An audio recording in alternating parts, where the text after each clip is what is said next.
Okay, so we're going to go over one of the most missed topics from the Unit 1 test, and that topic was absolute value equation word problems. So we want to review a couple. Okay, so our first example says a food manufacturer specifies that every family size box of cereal should have a weight of 25 ounces. That is our goal weight. Okay, that's what we're hoping every box weighs with a tolerance of 1.2 ounces. Okay, that's our room for error. So we want it to be 25 ounces, but if it's within 1.2 ounces of 25, it's okay, it's acceptable. So we want to write an equation to show the maximum weight and the minimum weight for the box, okay? Okay, so if we want it to weigh 25 ounces and 1.2 ounces is our tolerance, that means we could take 25 ounces and add 1.2 ounces, okay? So we'd have 26.2 ounces as the maximum weight of the box, okay? Anything more is too much. And then if I did 25 minus 1.2, right? Do you remember how to subtract like this? You borrow from over there. So we would have 23.8 as our minimum, okay? That's the lowest weight that this box could have and still be acceptable, okay? So here's our max weight, here's our minimum weight. And I want to figure out an equation that would give me these two answers, okay?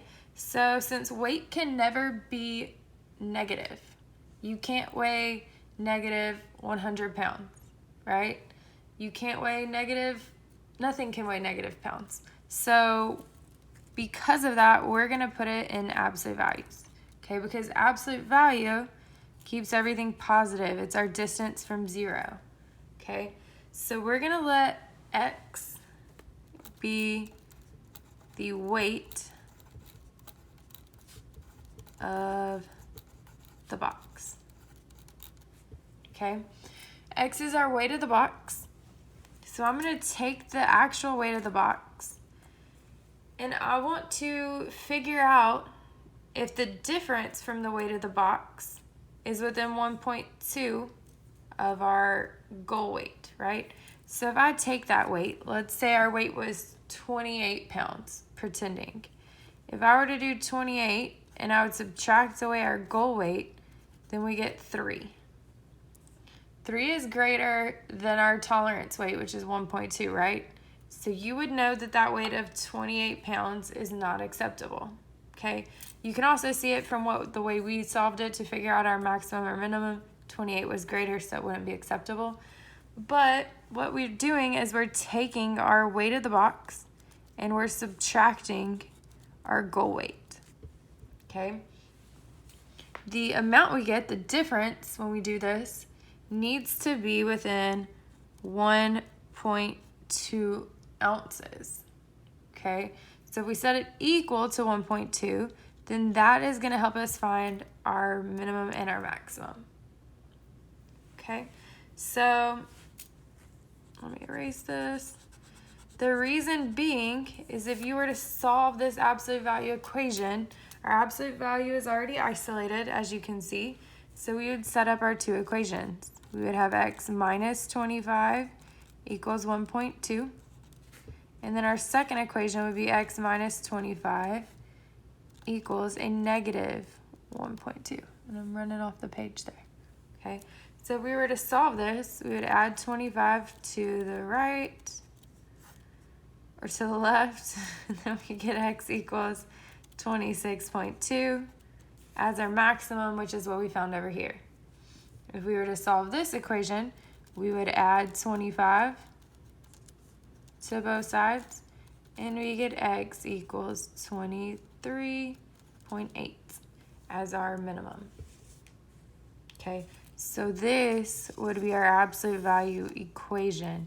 It's always going to be subtracting because you're always finding the difference in your actual weight or your actual whatever you want and the amount that's your goal, the amount that you're shooting for, right? So in this case, ours was weight. So this was our actual weight minus our goal weight, and it needed to equal 1.2, which was our tolerance amount, the amount that we would allow error, okay?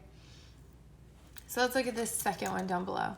It says a company makes golf balls and needs to ship bags of golf balls that contain 690 balls plus or minus 6 balls. Write an equation to show the maximum and minimum number of balls the bags could contain. Okay, so just like above, we want to write our equation like we did here. Okay, so I'm still going to start out by showing our maximum and minimum just so you can see. So we have a tolerance of 6 balls, but our target amount is 690. Okay, so if I took 690 and I added 696 would be our maximum number of balls that we would allow to be in each bag. And if I took 690 and subtracted 6, then I get 684 as the minimum number that we would allow in each bag. But obviously the goal would be to have 690 balls in each bag, okay? So to write our equation, we use an absolute value, okay? You can't have a negative number of golf balls. So we have X, our number of balls in each bag, minus our goal to have 690 in each bag is going to equal 6 because that's the amount that we could be up or down from 690, right? So this would be our equation. Here's our maximum and here's our minimum. Just to double check ourselves, we can solve this absolute value equation and make sure that gives us our maximum and minimum amount. So we would have x minus 690 equals 6, and equation 2 would be x minus 690 equals, am I gonna off the page? Equals a negative 6, okay? So to solve this, to cancel out the minus 690, we would add 690 to both sides. And we get x equals 696, which is what we said here is our maximum. Add 690 to both sides. A negative 6 plus 690 gives us x equals 684, which is what we had here.